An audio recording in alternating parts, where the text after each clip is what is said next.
This day keeps getting worse and worse.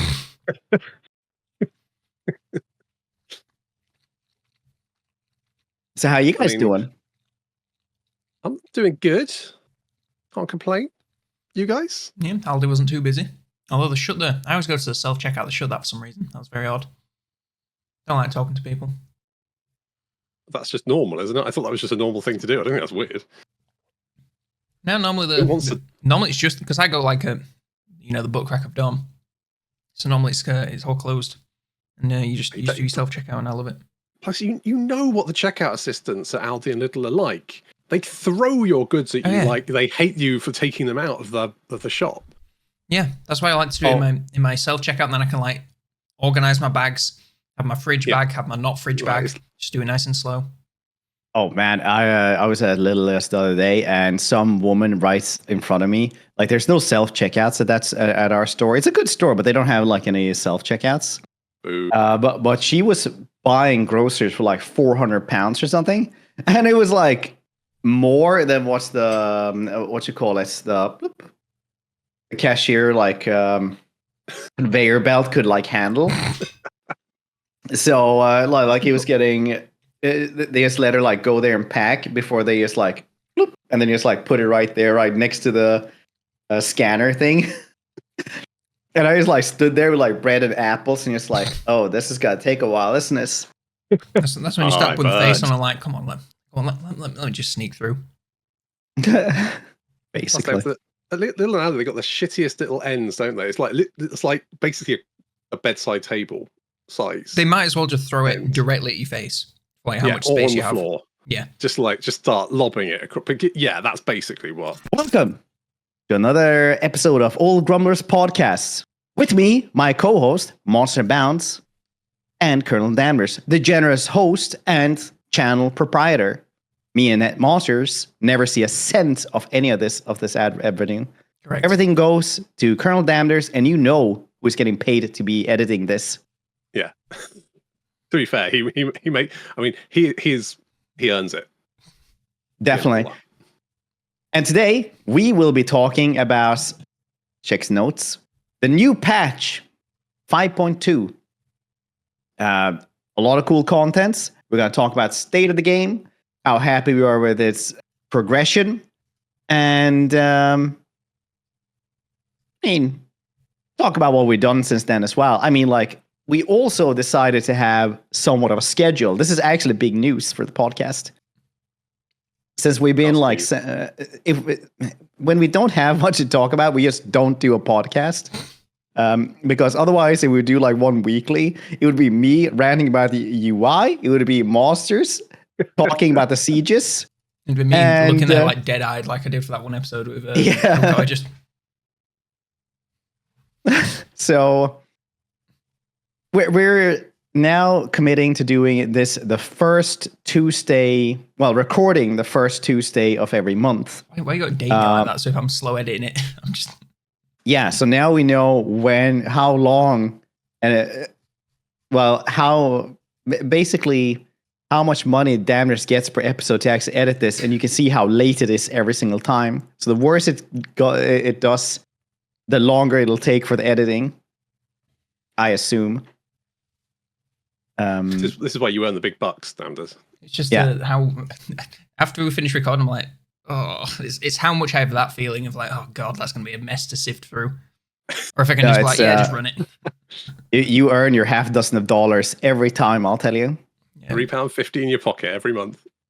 look at the analytics for this podcast. It's pretty. I got to tell you, we're talking ones of pounds possibly. Holy shit! That is fantastic. Well, we do this as a passion project because there literally is no other incentive. No, CA doesn't care that they've not acknowledged us. Which is unfair because I think we're the biggest Total War podcast. We might be the only one, but exactly, still, it counts. Yeah. Counts. Anyway. New patch. I'm not reading the patch notes for the first time right now. Okay, well, the big stuff is dwarves have gone in the deep, and Cathay got their caravans fixed up. I hadn't even remembered about the Cathay caravans, actually. Yeah, so they're more resembling like Chaos Dwarf caravans.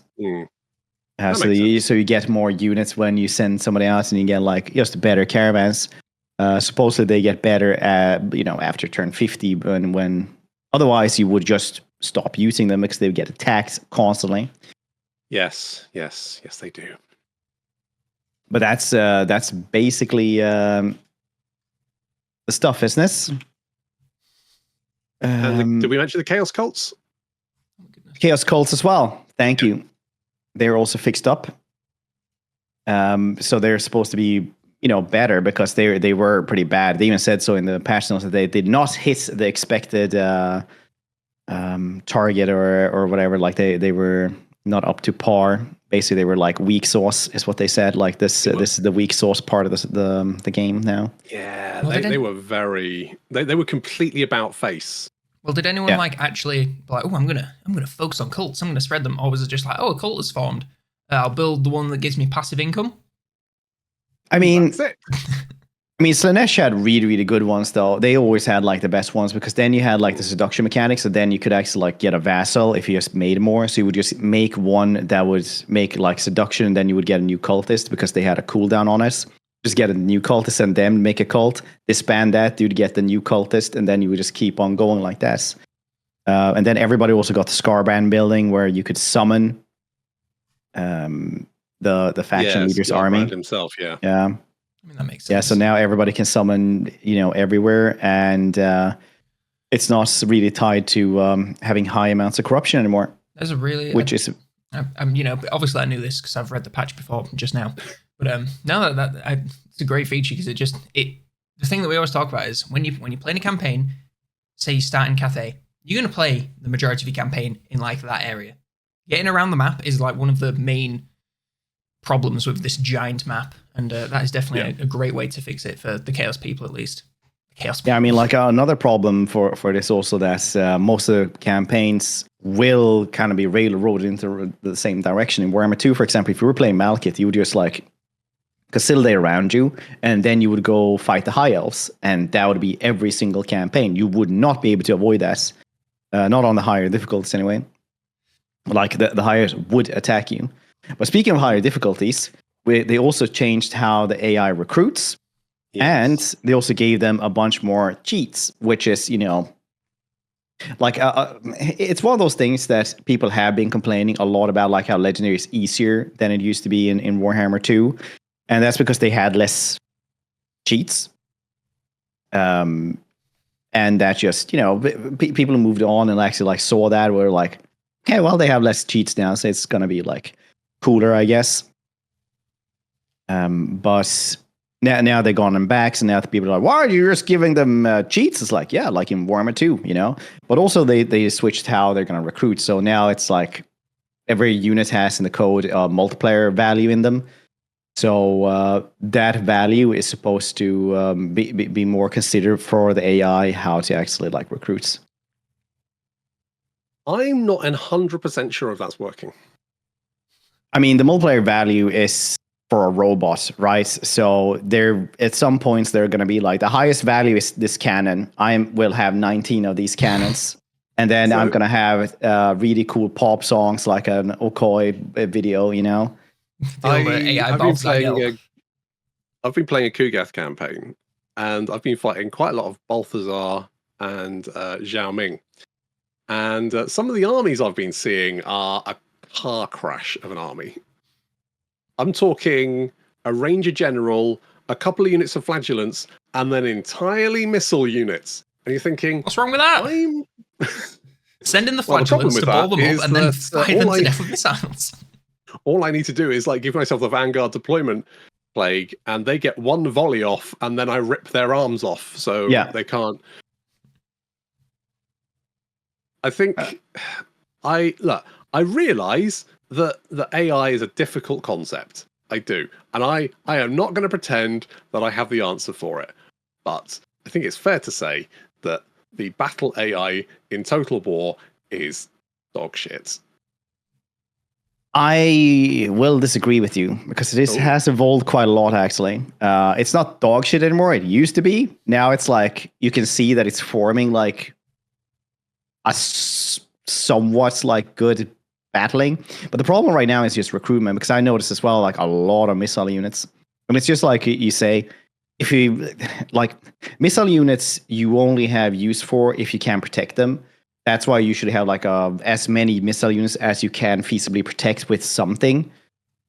Right now, they just don't really get anything to like stand in front of them. So they just like Chaos Dwarfs will have just hobble gobble archers, you know, like 15 of them. So you'll just tie up whatever front line they have, and then you just slaughter the rest and just chase them down, and it won't be a problem. So this is one of those 2 steps in the right direction, 1 step backwards. I mean, I think say dog shit is probably the wrong. I don't want if some poor AI developers is, you know, he's feeling sad now. No, what I mean is it's such a hard thing to get right, especially in a game like an RTS, especially when there's so many different variations of units.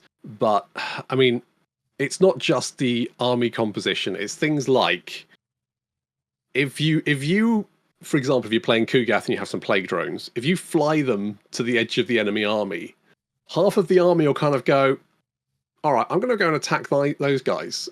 And about another half of the army will go, we're going to try and take out those plague drones and chase you around the map for 20 minutes while your army then, you know, smashes their half of the army and then goes and deals with the part of the army that's been chasing your much faster flying units around the map for the last 20 minutes. And it's just one of those things where it's not as good as it could be. And I think the main problem is they want to give the AI bonuses and make it swarm you rather than try and make the AI more competent in a battle. And I think that leads on to other issues. But yeah, I mean, I will say this though about the difficulty patch, at least. The game is not 100% snowball after turn 50 on Legendary anymore, which is very nice. No, because it used to be like just there would be nothing else to like fight at 50. It would not be fun at all without Hercules AI overhaul. And like now, you know, it's still interesting after turn 50, so that's cool. I've only done a couple of campaigns because I've been busy with a lot of other games lately, but the campaigns I've done, like, yeah, it's pretty good, honestly. Like, it's way better. I don't know. Maybe it's just me that I don't like having a single settlement AI have 3 stacks, because that just feels, I realize that makes the game more difficult, but it just feels like. Well, how about them deeps then? Well, is it deep I haven't mechanic? really played very much with them. Has anyone played? Yes. Lots of them? I don't know if it's fixed now in the hotfix, because I've been really busy in like other games, unfortunately. But like at release, there was a building that would give you 5% more income, and like less income per settlement in the region. Yes. So it would like be better if you just had one, but it was kind of bugged out. So it would give you 5% more income every single turn. But the first like 3 turns, if you had like 3 other settlements in the region, would like discount that. So like after, you know, at the 4th turn, you would start getting 5% every single turn. So it would just increase all time. So like 30, 40. You know what? I have seen this building, and I did wonder, like, how is this actually going to work? But I don't think they've changed it. I think it's basically the same. I don't like it. Doesn't work as per se, but it is very, very good. I don't think it's supposed to work like that though. It's definitely not supposed to work like that, because then like you're sitting there at some point and you're like, oh yeah, 8,400 in the settlements. Oh, 8,700 now next turn, you know, and it just keeps on going like that. And people are sitting with like 20,000 from one settlement and things like that. So it's if you want a faction to build tall, is that not? I mean, there should be rather than maybe in the province, maybe it should be like your total number of settlements. So, you know, you take another settlement and the amount reduces. Maybe you should only have 1 or something. But I kind of like the idea of being able to build tall.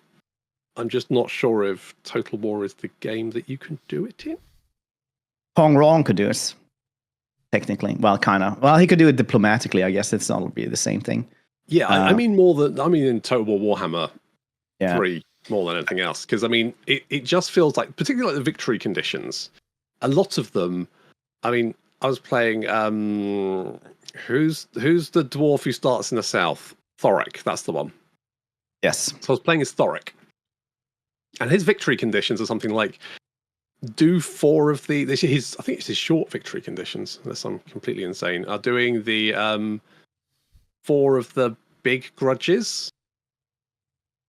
And some of those are absolutely insane. It's things like wipe out all the elves on Ulthuan. Yeah, those some of them are easier than others. Like one of them is just take over Silver Pinnacle and build a building and get like a bunch of vampire armies on at you. Yeah, I mean, depending on which faction you play, that can be different. If you're starting as Thoric, that's going to be quite tricky to reach. If you're starting as Grumbrindle, that's basically insane. I mean, yes and no, because you can always just force Confederate people. So you will get there unless they get wiped out, and you'll just spread anyway. Because dwarves were like one of the strongest factions in the game, and now they're just even stronger. Because this is really just a hat on a hat kind of mechanic. They are very strong. But I really like the deeps is a really nice idea, and I would like to see maybe the ability to build tall more in Total War games, particularly in the future. I do think they've realized that factions that can move around the map are probably the most fun factions to play. And most factions do have that thing, as you said, where you kind of are constrained to your starting area because, you know, by naturally you're going to expand into your neighbors who inevitably declare war on you. So you never really have that chance to sort of strike out and do things around the map. But there are certain factions where you can do that. And I think they've kind of realized that, oh shit, that's actually like a really good idea. But I think Total War Warhammer 3 is probably a bit mature to add that mechanic for everyone now. Yeah, I think they're adding a lot of stuff like the confederating by like a mechanic for the actual faction is something that they want to add into more stuff as well, is what they said earlier. Well, at some points. Yeah, so I do think the deeps are really good though. It seems like another classic Total War patch where it's like they have had some good stuff, but they've just broke many other things in the process, which is just how it is, and that's fine. I mean, it's always like that, right? It's like ever since 2016, there's always been like new patch, new bugs. They fix it, new bugs occur, and so on and so forth, always. And people are like, oh yeah, some stuff are broken. You're like, yeah, they're always going to be broken. There's always going to be some broken stuff. It's just hopefully when they leave the game, it's going to be like bugs that nobody cares about. That makes me sad for Three Kingdoms. Yeah, I mean, it is what it is, right? But also they added in more units this patch as well, which is cool. So you have like goblins with swords and shields, and you have orcs with spears. Okay, why did they not add halbards for the vampire counts for the Graveguard? Why the shit? Why the shit? Because they forget that the vampire counts exist. It's bullshit. But I still don't understand why the anti-large options for the vampire counts are like at the extreme. It's like ends. Blood Knights, Skeleton Spears, and I think the Terrorgeist. Yeah, and that's those it. are the 3. There's like you get the Skeleton Spears and then nothing else until you hit tier 5. They're also the only ones that still can't actually take down a wall in a siege. Oh, of course, yeah. But like I always say this, like usually they ignore something when it's going to get a rework, and I think it's been planned a rework for a very, very long time. I think that's some big cope. No, but it's this theory has been like working for a lot of stuff because everybody wanted like a green skin like help, but then they got a big rework and a big patch. That like WoW wasn't like 100%, so nothing has really been touched on them until now when they got like goblins and orc boys. Same with Warriors of Chaos before as well. Nothing happened with them for 1 and 2.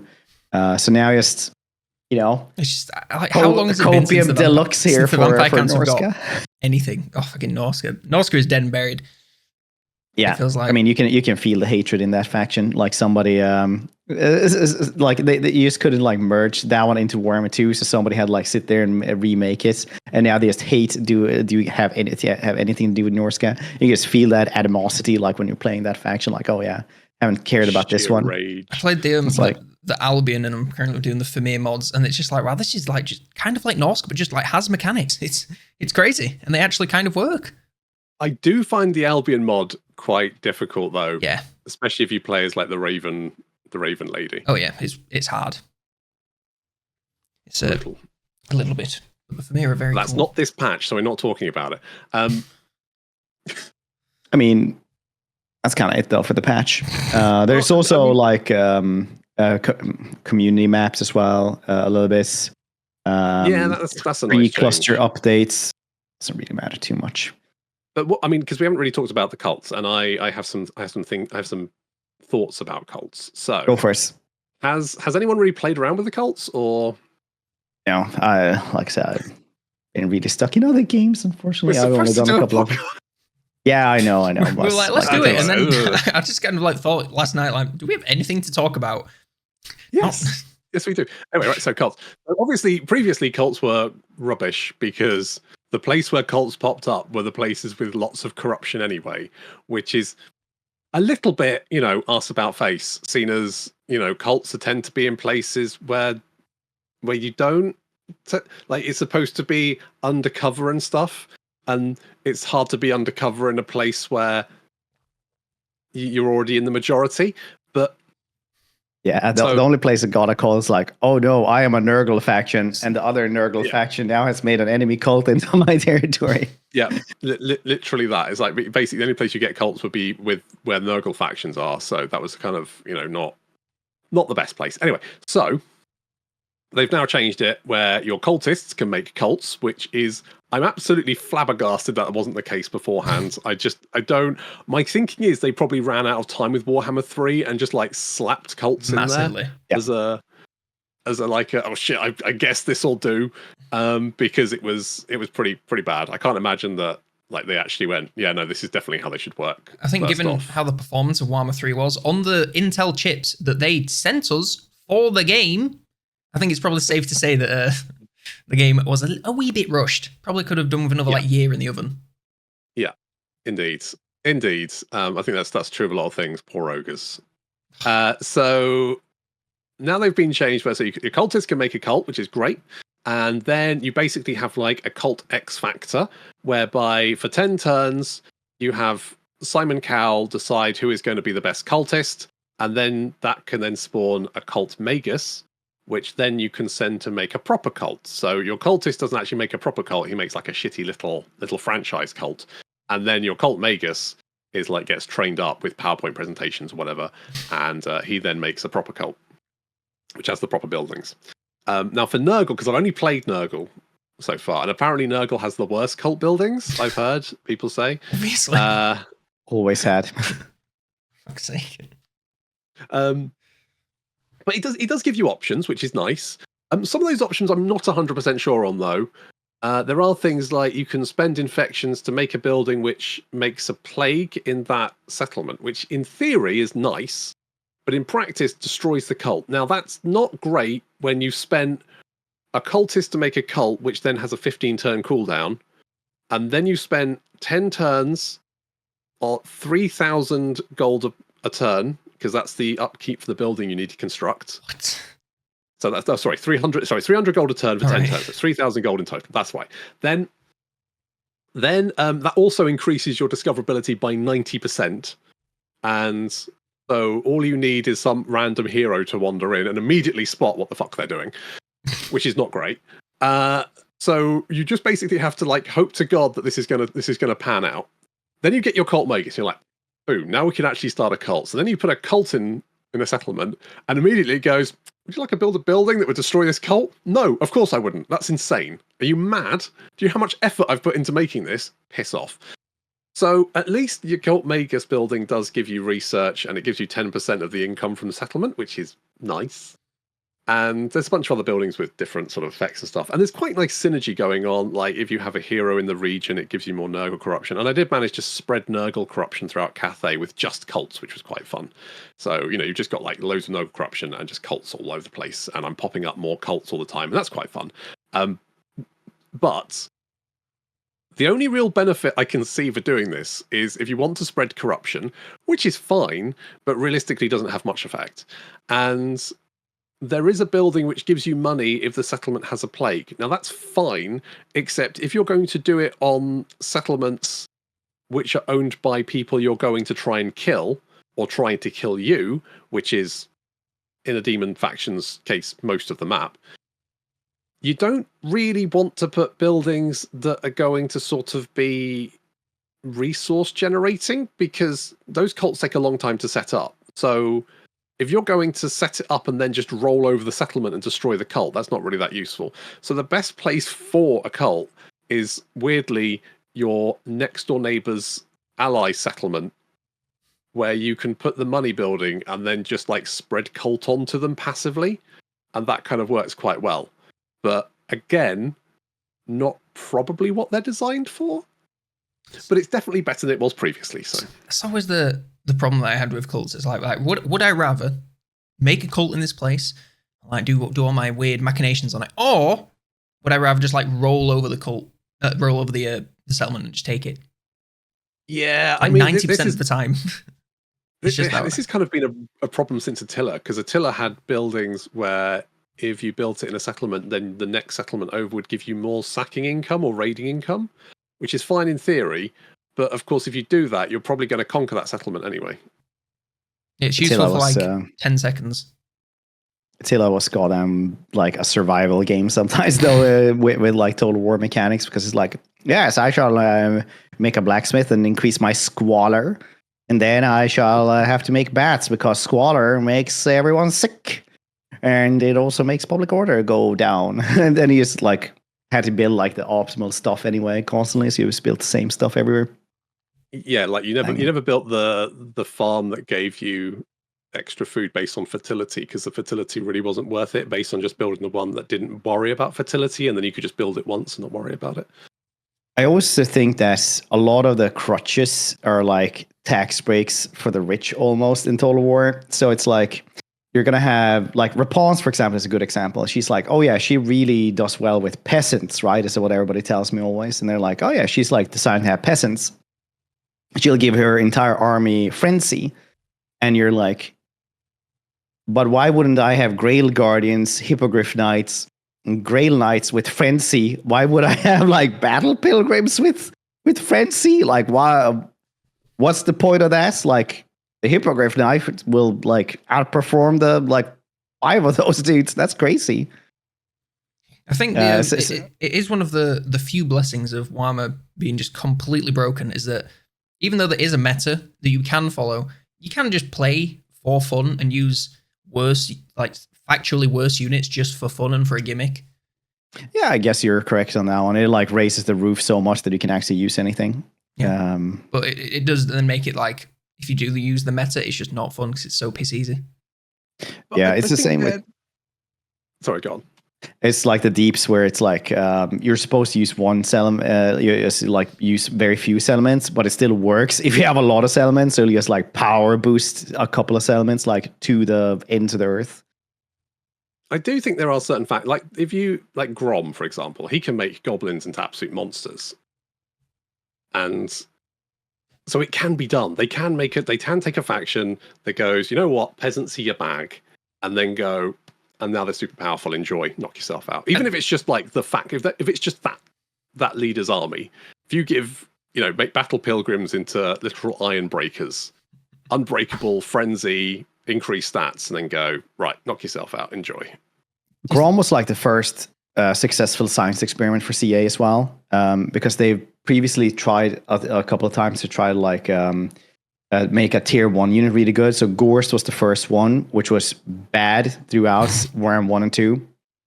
And then in Warhammer 3, he became like the most powerful dude in the world because they actually buffed those things. But they tried that with him, with Volkmar, like with Militia. They tried to do it with Aranessa. And then like after Grom, we also had like Draika, which works really well for Force Spirits, but she still is like good with everything else anyway. And then you had like a couple of more that I can't remember right now, but like yeah, those science experiments are really fun because you really tell like how the game has actually progressed since 2016. Do you think they're 8 years? Yeah, wow. Do you think they're scared to like fully commit to the right? You can use everything, but goblins are so much better that why would you ever want to use anything else? Do you think they're too scared to do that because they want people to be able to use everything, so they're too scared to like focus on it so hard? Like bloody Deathmaster Snitch, like he's really good with his units, and then he can unlock the ones from the other factions. He can use any of them at any time, but if you want to use the others, it's too expensive. I think that's like the one example to me that really commits to, no, you have to use this set of units and you have to pick. I mean, Grom does that as well because his buffs doesn't work on anything else than goblins, right? People will use stone trolls and stuff like that as well, but I don't think it works really on anything else than goblins. So I haven't played him in Abyss. Yeah, Snitch is also like insane when it comes to his gutter runners and poisonous gutter runners. Did you guys know that you can have an engineer in his army? And he will actually like buff all the missile strength in his army as well. It's crazy. Sieges get a little bit tricky, but still works. Just throwing slings at walls. Sieges, but yeah, you just put the guys that they can see in one section of the map, and then put all your hidden units over the other side, and then just climb over the wall, and then you're inside their city. I mean, you can use brute force it as well because they are like pretty goddamn decent. The one with the ninja stars, because they'll shoot it in any direction. They're like okay. In melee as well. To be honest, I would like to see, if they're going to do like a 140k Total War, I would like to see things like ancillaries and banners, that kind of thing. I would like to see that maybe like shrunk down a little bit, but for them to be made super powerful, and maybe to have like quite rare ones. Mm-hmm. And for those to have, imagine if you could find like a super rare ancillary or something that actually was like, oh, this is going to change the way I am going to play this army. Yeah. That would be far more interesting than getting the guy that's like, I'm going to increase control in this region by +1, which you do not care about. 100%. When's the last time you've gone to your Lord detail screen like, I really want to think about what ancillaries I should be equipping on my guy. Even items, like beyond legendary items, most of the time I'm just like, yeah, whatever you automatically equip, that's just fine. I don't care because they don't really change anything.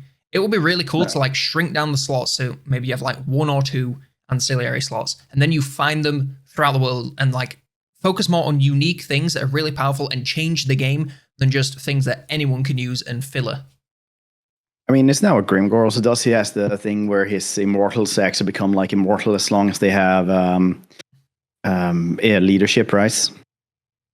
Like he has that banner. So everybody started doing the cheese where they had like a bunch of big bosses that increased leadership, and then like his immortals just became immortal, so they could just like keep on going.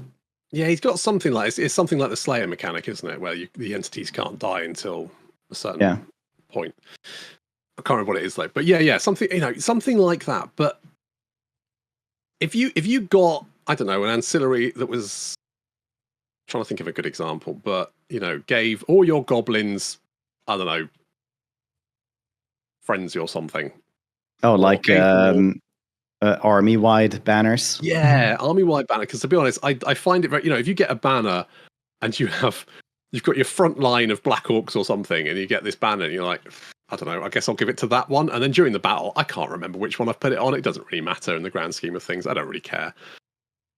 Yeah, like I mean, that's just the thing. I just whack it on one of them.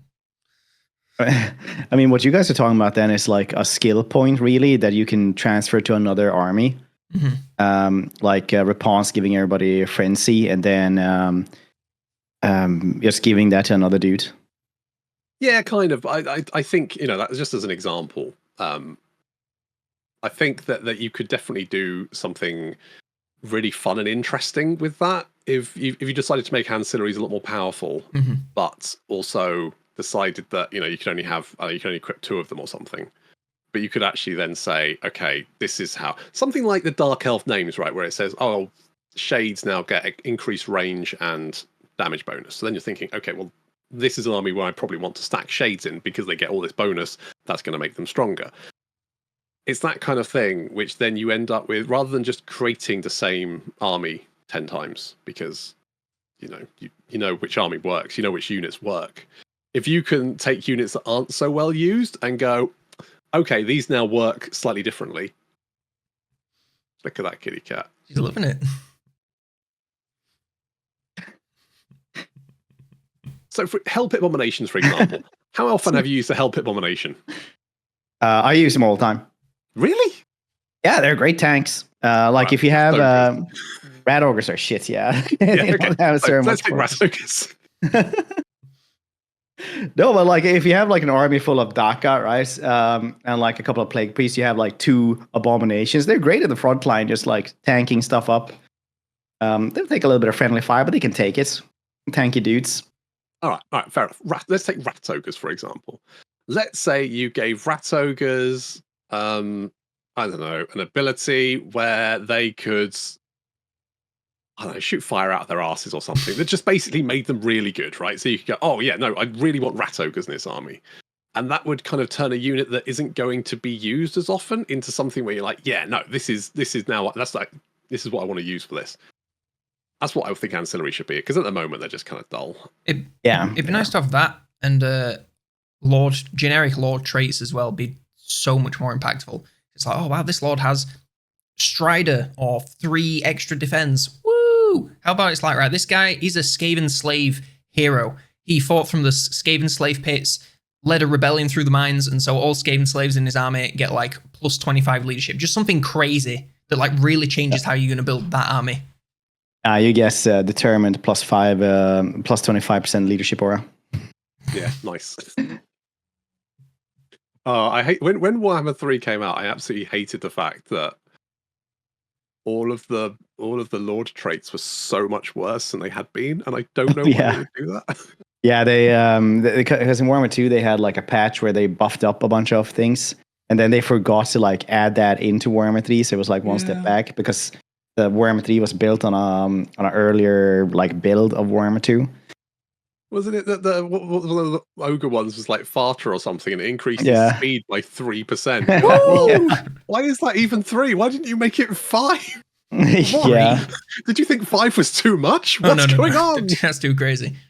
But it's also like one of those things where somebody assessed around, like checked numbers and never thought of the impact of it, because it was like 3% on like 40 or something. So it was like nothing anyway. It was like 2 or something. 1. Like you're not going to notice that. No, not in a million years. You may as well just left it blank. That would have been better, I think, because at least I wouldn't have been insulted by that number.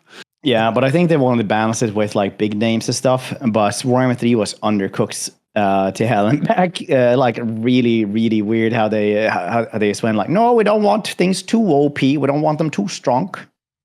Yeah, I cat is larger than your dog. Look, definitely is. My cat's currently just absolutely insane. I don't know what she's doing. She's like completely changed her personality. Oh, really? Yeah, like she's now scared to come in the house for some reason. She acts like she's under attack as soon as she walks in. There's nothing here. I've double checked every single room. But there's a spider.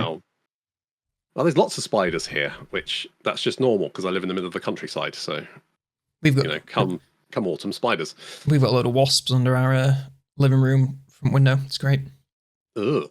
Yeah, I've been spraying them with Raid relentlessly, but they just keep coming back. It's great. It's fantastic. They just come back stronger. Yeah. Well, come back and breathe poison. They're like shiny and chrome. Literally see 3 spiders in my room at the moment, right? But there's also 2 flies buzzing around.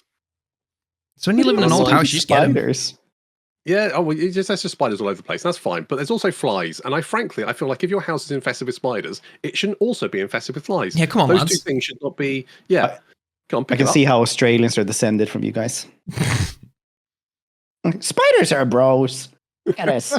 Lives on that side of the corner. Yeah, we just have those like daddy long legs ones that don't do anything. No, we get the little gardeny spiders. They're not very big. They're fine. They're just chilling. They're just doing their thing, although not. Apparently, you're building loads of webs. You're not catching any bloody flies. Bloody useless spiders. Should gather the cobwebs, sell them for Halloween. Yes, put them in little frames so you can ship them.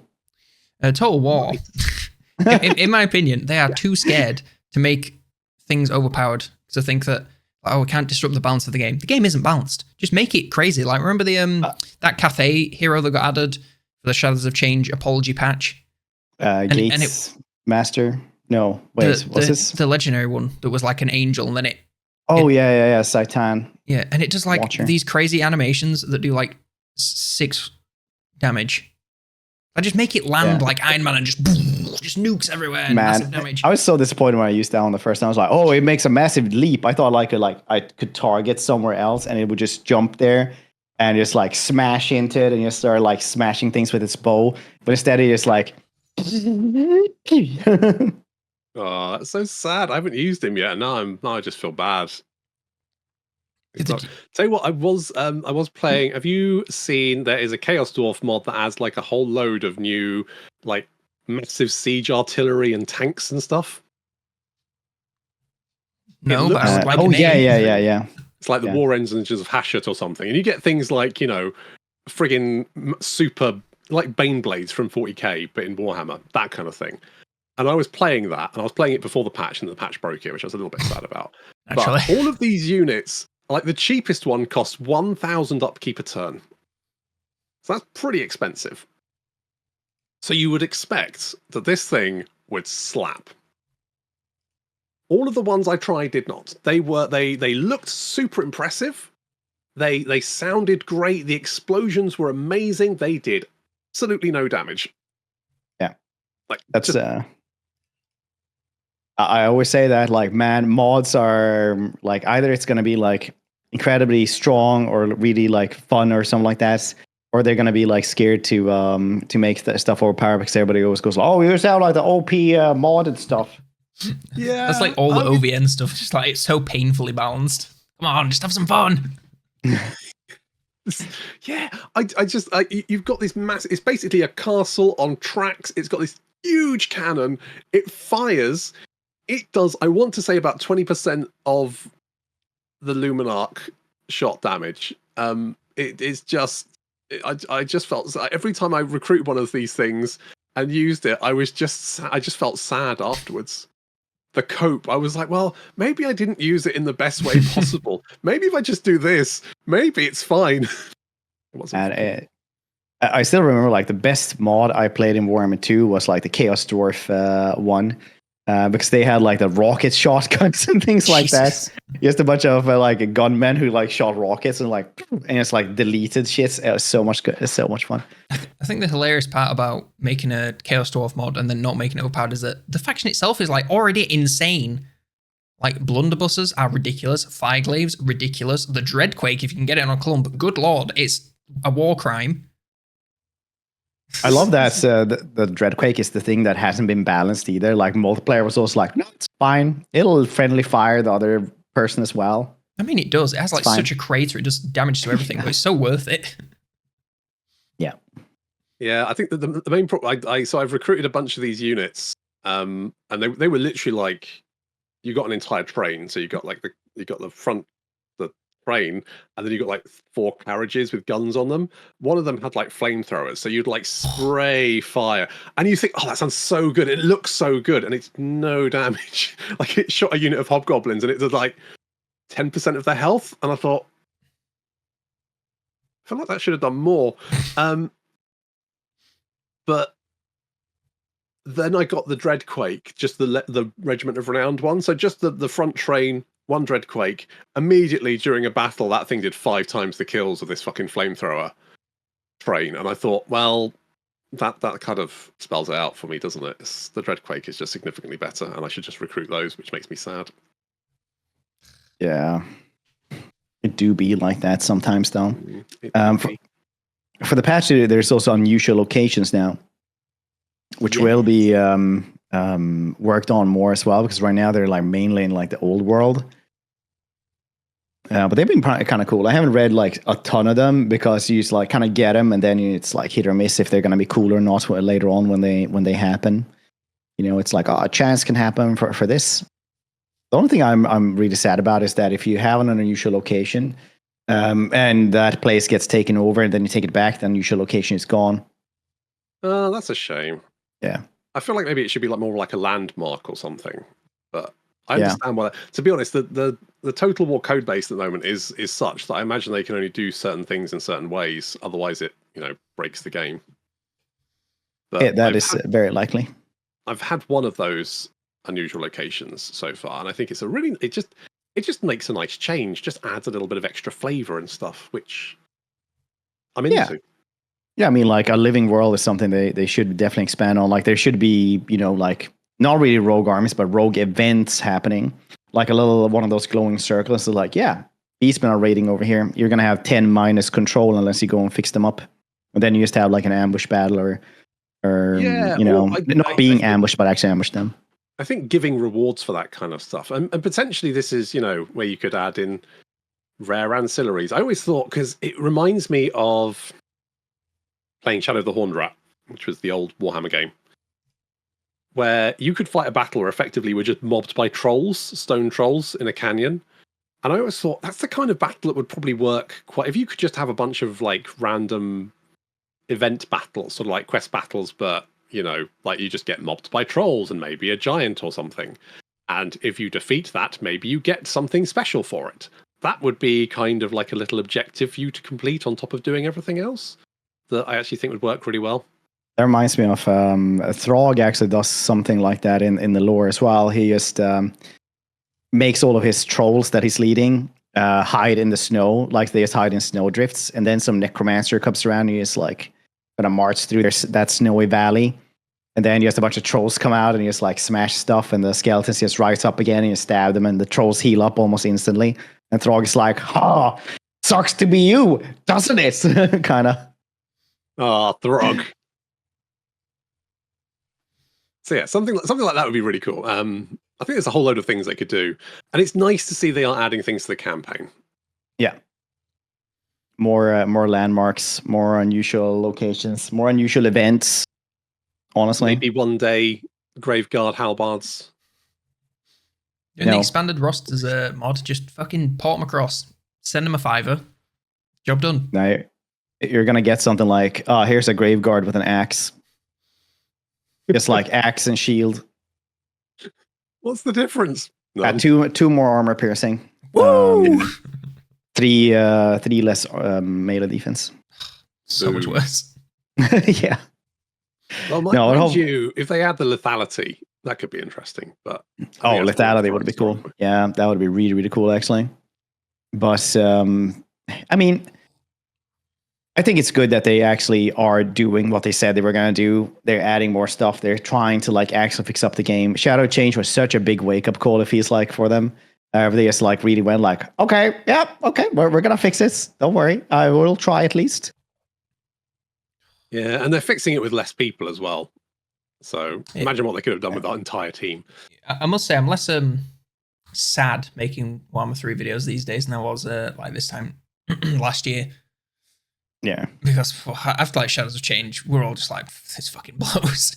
I don't want. Everybody was just depressed. Everyone just want, like, straight up. Everyone just want to like leave Total War because they're like, this is just a shit show and it's going under. But honestly, they've turned it around and I'm like moderately excited for the next like DLC and the Vampire Counter which is coming next, right, guys? Right? Yeah. Wait, isn't it Ogres or something? Well, yeah, after those, it's going to be a Vampire Counts, Norska, and fucking who else is like really left behind? I'm trying to like think. Lizard Men just rework. They don't need a DLC. They've already got too many units. They need a rework. Yeah. Just that mechanic is so bad. Why did they port that to the Albion mod? The fucking Geomantic Web. I was like, really? This is a thing you decide to pull from the Lizard Men. The worst mechanic they have.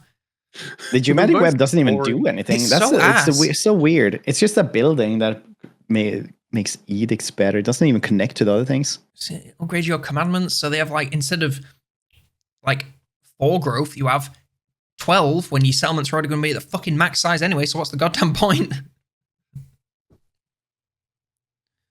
Yes. I would like to see Lizard Men maybe. There's so many mechanics they could do. They so like things like plaques of the old ones that they could like have the I mean, Lizard Men are one of the few factions that actually have the ability to like teleport around as well. They can literally open portals and shit.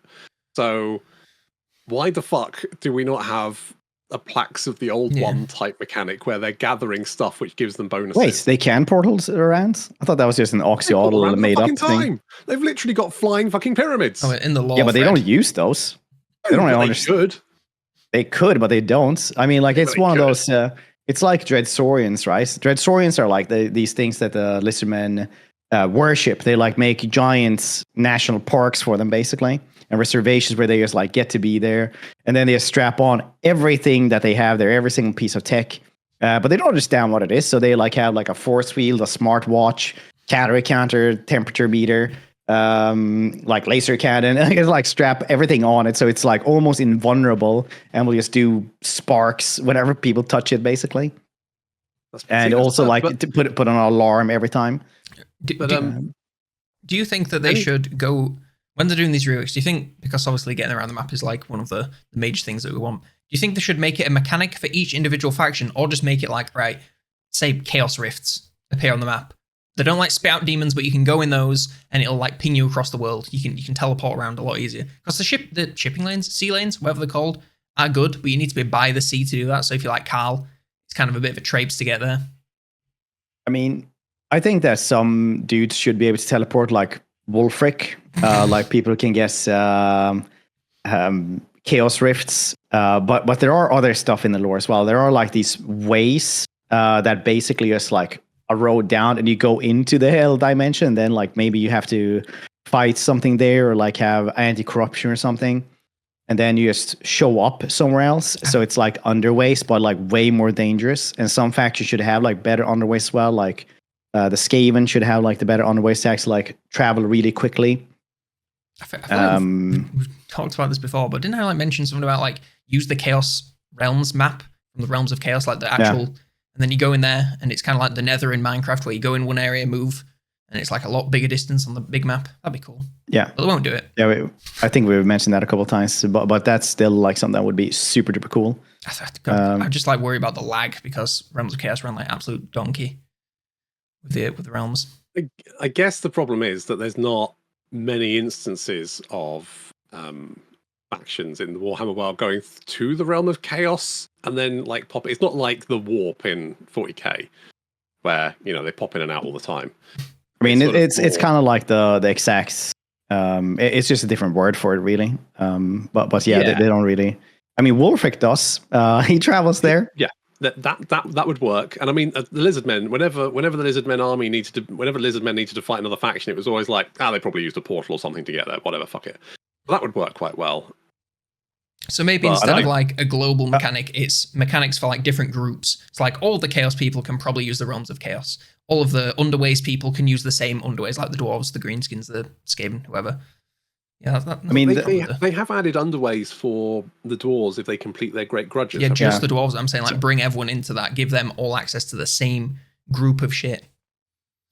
Yeah, because that's kind of a thing where if you would rework Norska, for example, then Wolfric would have teleportation, but Thrall could have the Underways because he was very clever and he did take over Dwarven holds and stuff like that as well. But like those waypoints where you can just walk through, like anyone could use those. They would just be like sea lanes, but on the land, and then like have some drawback maybe to like using them. But otherwise, they would be like 1 or 2 turns to travel, from Lostria into the heart of the Empire, something like that. I can't remember, but Gotrek and Felix gets help from Teclis, and they travel from, I can't remember exactly where in the Empire, Southern Empire or something, and into Albion with that. Oh, they like end up somewhere, don't they? Yeah, like in Albion, and they fight Corrupted Sky Titan. That's Giant. The last one. Slayer, I want to say. Yeah, I think so.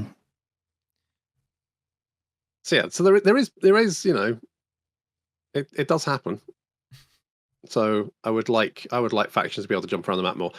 On the other hand, that does depend on you having enough armies to fight off your numerous enemies all the time. You're going to be hard pressed to send someone around the other side of the world if you've got eight stacks of flipping Cathay trying to rip your head off. Well, CA, if you're listening, I know that you are. You've mentioned us one time in a chat log. Like if you use our other advice of make it so that we can have banners and stuff that make shitty units really strong, you can just have like a guy sat base with a lot of skinks. And, he's got a trait and a banner, and it makes skinks breathe fire and fly or something. I don't know. And, then you don't have to worry about it. It's all good. All good. So, overall, patch, good or bad? Grace. I'd agree. I liked it. Definitely makes a change from the patches where I read the first couple of pages and go, and then the rest of the 19 pages are just minor stat changes to every single unit in the game. Yes, it's nice to see. I'm sure entirely warranted, but I'm not interested in. Yeah, it's nice to see a patch that feels like it's for the campaign rather than just like, oh well, here's some unit stat changes because multiplayer people have been complaining. I mean, in fairness, the campaign players are the niche players, so it's no surprise that we kind of get forgotten about. Yeah, whereas the poor 85% or something of that of the players or something, maybe more. So, yeah, it's actually, I think, I don't actually know, but I think it's more than that. But yeah, it's, yeah. Yeah. It's probably a lot easier to change numbers on units. I mean, obviously you have to put the work in, the maths in, you need to check that and all that. But it's probably a lot easier to go, I'm going to change that from 4 to 5 than it is to go, I'm going to add an entire new mechanic to this Jenga tower of a game. Exactly. Yep.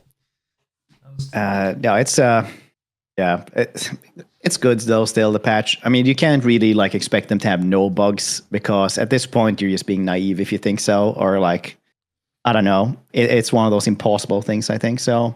I don't. Yeah. I'm not still good. I'm not like complaining that there are bugs because that's just part of patching the game. It's just when there's like a bug for like a year and they just like don't mention it. It's like what was it, like the Saurus or something were like super duper busted. There was like a bug where you couldn't recruit them for Nakai or something, whatever that was. Oh, the freaking hell, what they called? Croxigors? Yeah, you couldn't build Croxigors. Croxigors. Croxigors. That's the one. That's the one. Yeah, you couldn't recruit them for Nakai when that was basically his thing, which is madness.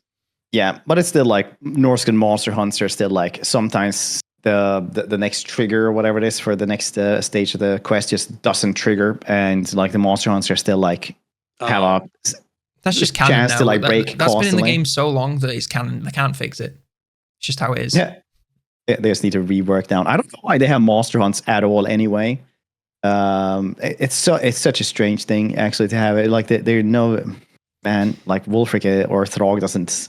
Yeah, Amos. Although when they do rework Nosk, because it's gonna happen. Just like steal the mechanic from that dwarf Malachi, because it's basically like the same thing, and that'd work. Yeah, but easier maybe instead of sailing. I like the idea of having a little quest you can pick and you follow that. That's quite nice, and it gives you something at the end. That's basically what I want to see more of, just for everyone. Yeah, but it just needs to work. Just need to work and be. I do like having a big boss fight and stuff, but I mean, you could have like chosen something else than monsters, like people. The most dangerous game of them all, anyway. Doesn't it make more sense for Norscas to be like they used to have that? I don't know if they still do because I haven't played them obviously because they're awful.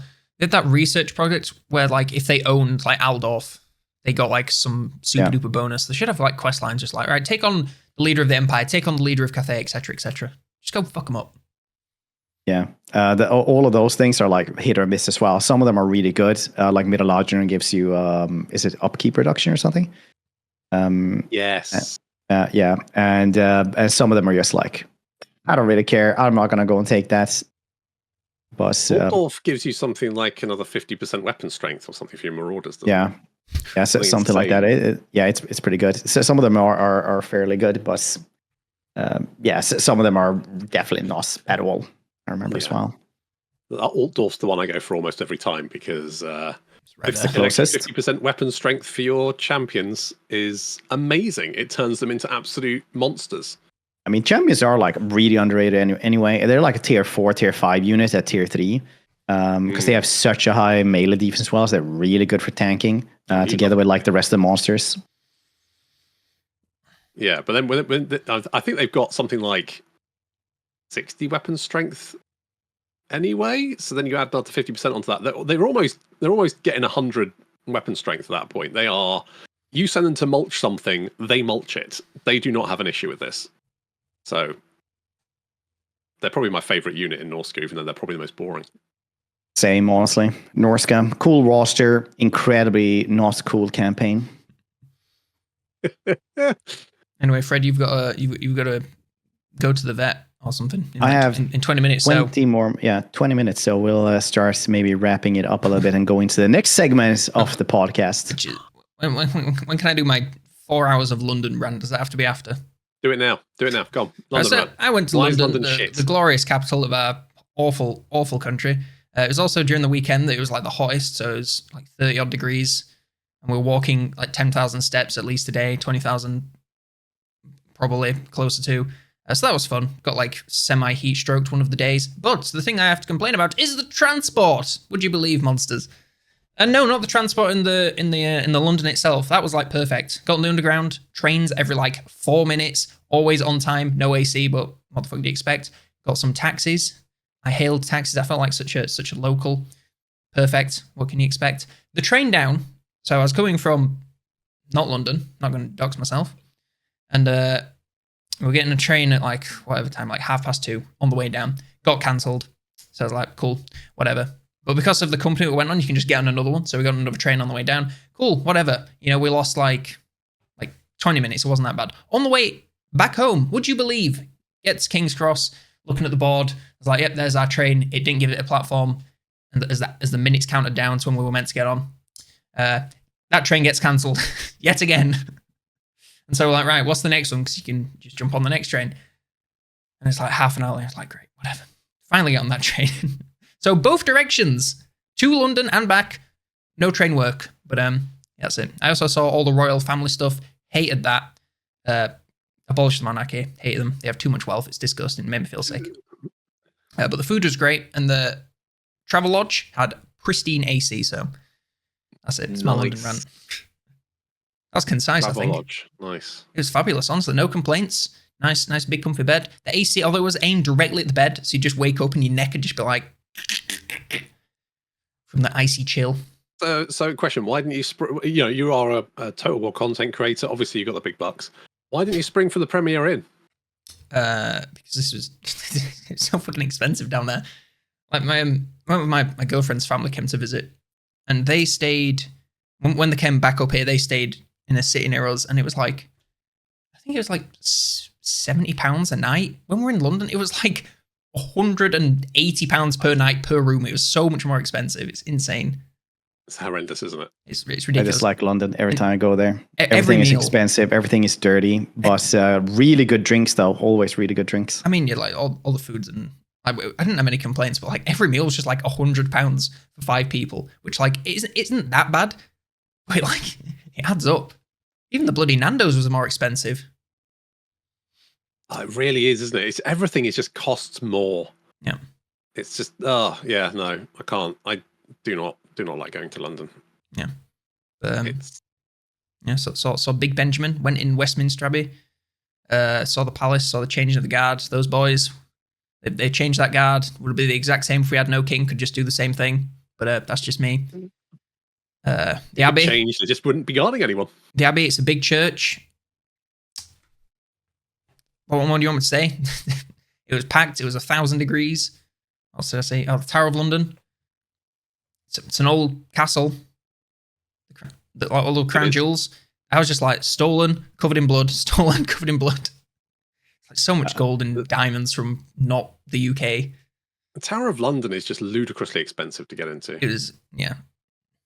Believe me, I'm not happy that I paid for. Actually, I think my girlfriend's family might have paid for our tickets for that shit, but still not pleased. I went to the Grand Cathedral in Sweden this summer as well, and I managed to bullshit the in-laws about me being really good at like architecture, because they were like, "Oh, when was this built?" And I was like, "Oh, well, you see that those tower turrets over there are square. That means they was before gunpowder, and you see also the Gothic architecture with the support beams and things like that. So I mean, it can't be." Sorry, I believe that. And then like, oh yeah, and you see also those kinds of windows there, also very Gothic architecture. So it has to be before gunpowder, so before at least 1400s or something like that is when they started building it. They Nice. probably finished it at like, and then it's like looked at it, it's like, oh, 1440 maybe, but actually it was correct with 1435. So lucky guess there as well. Just impressed those bastards quite a bit. They're actually bastards. I shouldn't say that, but but yeah. Well, I hope they don't watch this podcast. Yeah, no. They Seems definitely unlikely. don't. Yeah, but still pretty neat that I managed to do that. Yes, from just well, actually, I did study technological history, so I didn't know that. Like if you have like, here's a little tidbit for you guys as well. If you have like square turrets on stuff like that, if they build them like square, that is because when gunpowder came around, having round turrets was something that would withstand cannon fire much easier. So the round turrets started being like in the like 1530s or something like that, or because before that you just didn't build them like that. So that's why every single fantasy movie that has like the fancy round turrets, like Disney turrets and stuff like that, are a lie. It's a propaganda thing that just it didn't exist before that. It's maybe it did somewhere, but it was not common at all. It was thanks to cannon fire started building that. Think about that. Fake fancy towers every single time. They didn't have one of the reason to build joys that. about being a Total War player is that you've got so much of those historical I've got Rome 2 installed, so that when my little boy comes home one day and goes, Dad, have you ever heard about the Romans? I can go, strap yourselves in, boys. Time to go. Wait till you see these freaky bugs. Don't forget that the Roman colour is red if they're Julii. Give him all this information that's completely bollocks. I actually studied technological history, so I had to learn about stuff like that for like 1.5 years. That's pretty cool, actually. I like So I'll always go like, oh yes, well, this kind of turrets are for that, and this kind of masonry you could see from this, and this is kind of cool. Yeah. And how useful is that in everyday life, apart from when you have your bastards round to? No, I explain everything to everyone constantly. It is my wife is kind of she says she likes it, so that's why she's my wife, I guess. But even when we're just watching like Star Wars or like any nerd show or anything, I'm like, that person is actually for that or that or that. It's like now we're watching Chaos on Netflix, and I'm like, that name is actually from that's Thesis. That means the ship of Thesis. It's the thing of this. I mean, I would do that to my wife if she ever watched any nerdy programs. I just do the thing where you'll just see an actor and be like, I know you. What have you been in? And then I'll just like recall way too many things that they've been in that I shouldn't know off the top of my head. It's a bit sad. I mean, I was like, oh yeah, well the saddest character in Star Wars is like Darth Vader, and she's like, oh really? And I was like, blah, blah, blah, blah, and she's just sitting like this, just listening to me rant for 5 minutes about how he's the absolutely wretched. It's like, but he's kind of cool, right? And very strong. It's like, doesn't matter at all. I'm terrible for names and voices. My wife was watching what's that show where Criminal Minds, is it? Yeah. Where they have this group of people and they like fly around. Every actor's been in that. Like everyone. Yeah. So they had what's his name? Joe Mantegna or something, I think his name is. Yeah. And he's got his very sort of American Italian sort of voice. And I happened to be, and I was like, isn't it amazing how every Italian American sounds like Fat Tony from Simpsons? And my wife turned around and went, because he does the fucking voice for Fat Tony in Simpsons. Oh. And I will never live that down. Yeah, I can usually guess if I've ever heard them before or anything like that. So I mean, blessed are the minds that don't perceive those details, I guess, because otherwise you're just cursed sitting there like, I know how they did that, like the special effects and stuff like that as well. Yeah, watching things through like an analytical eye and playing games, it doesn't take the joy out of it for like games at least, but like films, I'm always just like, oh, that was a terrible green screen comp. Like you can see the edge right there. It pisses me off. When there's just like a really obvious one, I'm just like, fuck, ruins it for me. Yeah, same. Yeah. Honestly. One last thing about London. If you're going to siege the Tower of London, piss easy. Like, the wall's like this thick.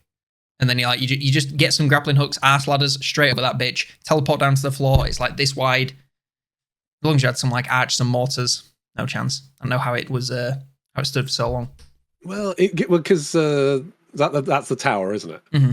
The fort. I mean, it wasn't really built as a fortification. It was basically built as a fuck you from the Normans. Basically, I'm going to build this massive fucking tower in the middle of your city, and it's basically going to make you look fucking terrified because it's huge compared to all your pitiful little peasant hovels. That's why wasn't the tower a prison? I don't know much about it at all. Point, I think. Yeah, there was one of the towers that was. Tell you what, if you were going to be stuck in prison, it's not bad. You had like this big room. You had a fireplace. I mean, fair enough. You'd probably get like dysentery from the food, and the chef just like scratching his ass and poking his finger in your porridge, but. You know, there are worse places to be in prison, definitely.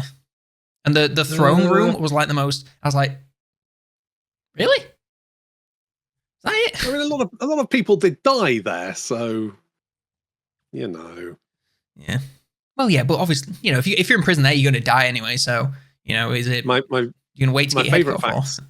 About the William the Conqueror's coronation was the fact that because he obviously spoke French. And so did all of his bodyguards. When all the English peasants were like going, hooray, yay, his bodyguard thought they were like rioting, so they killed a bunch of them. Oh yeah, I had to read up here, and it was built in 1066. And it was built as a monument, a symbol of oppression. And then between 1100 and 1952, it was used as a prison. I mean, it's still a monument to oppression, just the oppression of the prisoners. Price they charge you to get in. Correct. Yeah. And I never knew. Apparently, we got rid of the monarchy for like a short period in like the 1600s or something. Then they brought it back. I was like, well, this close. Yeah. Admittedly, the guy that took over was very not fun. He was basically like, we're not having Christmas. He was super Christian. He was like, we're not having Christmas. That's too much fun. Fuck off. Oh yeah, that's right. You guys banned Christmas and shit. So it's only thanks to the US now that we actually celebrate Christmas again. Can you blame them? They went, maybe we should have the monarchy back. They were kind of a little bit more fun. Yeah, now I remember that. Actually, that just brought back memories. Speaking of London, if you two watch the new season of Unsolved Mysteries. No. All right, let me break down the episodes for you, just so you can see how ridiculous it was. So, episode 1, Jack the Ripper. I'm not being funny. It's not going to fucking get solved. You can go to unsolved.com all you want. Who the fuck's going to have some information on Jack the Ripper? There was like 3 episodes that were like unsolved murders, which, you know, that's fair enough. You might have some information out there that happened in the last 40, 50 years. And then the last episode was fucking Mothman. They're like, have you seen Mothman? No! He's not real! And I was like, oh my god, he was a jolly man with a big belly who wears red clothes? Let us know. There was one like bit of footage, and it was like, oh, this biker saw it on their commute, and it was GoPro footage, and it was a bird. It just zoomed in and enhanced, and it was just like it was a slightly big bird. It was a heron or something. Well, oh my god, I saw Mothman. They didn't specify how big Mothman was. He could be a bird. And then, like, at the end, they're like, why is he here? Is he from outer space? Is he an interdimensional being? I'm like, what the fuck are you talking about? If there was an interdimensional being, why would he just sit in a tree and scream at random people in Chicago? It's what Eldritch things do. If I was Eldritch, that's what I would do. Just climb something high and just screech at people. I just can't believe that we had like 3 murders that are like really upsetting. Like having an unsolved murder and these people come on and being in tears. And then there's just fucking Mothman. It's insane. I love this.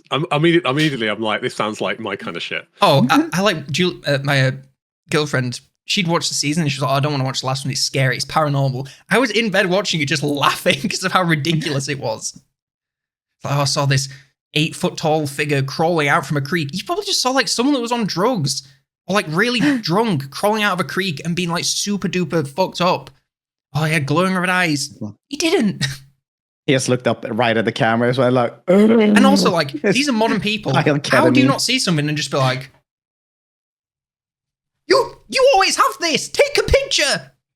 Dude, I love that with like UFO sightings and things like that. It's like, look at this giant UFO over like Hong Kong. And it's like, we have 2 people found this with cell phones. Like, are you sure that would be plausible? Like, you don't think other people have phones or like? The Corridor just guys crazy, do those a things. series where they debunk like paranormal footage, and it just like half the shit they see is like, this is just a balloon. That's it. Oh, but yeah, it was really fucking It funny. says happy birthday on the side. Come on. There was one that was like, oh, it looks like a weird jellyfish creature, and it was just a Bugs Bunny balloon, and because of the like darkness and the light reflecting off it, it just had like glowing eyes. It was yeah, but so yeah, highly recommend watching that, specifically for the Mothman episode. Hilarious. It's really one of those when YouTubers and people who make like actual TV shows just gets a little bit closer because somebody's like, yeah, I gotta have content for the next one. Who else is also on the soul? And it's like, Mothman. All right, let's do that. Yeah, oh, why not? And then now, Fred, you need to go, don't you? Oh man, yeah. Yeah, in like 4 minutes. It's fine. What have we been playing? That's everyone's favorite section that everyone sticks around for till the end. Yeah. Star Wars Outlaws. It was good. 8 out of 10. I would recommend it to anyone who likes action adventure games. Uncharted in space with a bunch of I can't believe Starfield didn't do it like this. Won't change the gaming landscape, but very good otherwise. Yet another Ubisoft classic. Won't change anything, but it's okay. Yeah, I mean, like, if you liked the Avatar Frontiers of Pandora, because I was like, I played the first 2 hours, and then like I went back to it for another like 4 hours. I was like, this is horrifically mid. Like, this is just so mediocre. It's insane. However, but like Outlaws, actually, like I enjoyed that one deeply. I think it just with Ubisoft, it's like if you like the setting, you like the game itself, mid as fuck. The setting, they are so good at making worlds. It's crazy. Yeah, they are the best environmental teams in the world, probably. It's absolutely insane. It's like somebody told me that if you go and take like an Egyptology class in most universities, they just have like a bunch of like B-reel footage from like Assassin's Creed Origins, because that's like the best representation like of that time period. And like they even try to use like Assassin's Creed Unity for the rebuilding the Notre Dame, and like a bunch of stuff like that. Yeah. It's pretty crazy actually how good their environmental team is, like really good. But the game itself, like the grass as well, like I can go on about video game grass for a long time. Grass like 9 out of 10. It's so hilariously good. A good game otherwise. I would recommend it. What have you guys been playing? Oh, Monsters, you first. I've just been mostly playing World of Warcraft. Okay, that's enough of that. It's a good. Rate it quickly. Quick summarize. It's like, I don't know, 9 out of 10 seems good. Seems I'm addicted 9 to out it of 10. again, so. That's super high, dude. Well, I don't rate games, so I just go, yeah, it seems fine. I like it. Good. Do the Steam one then, like recommend, not recommend. Recommend, very good. I would recommend.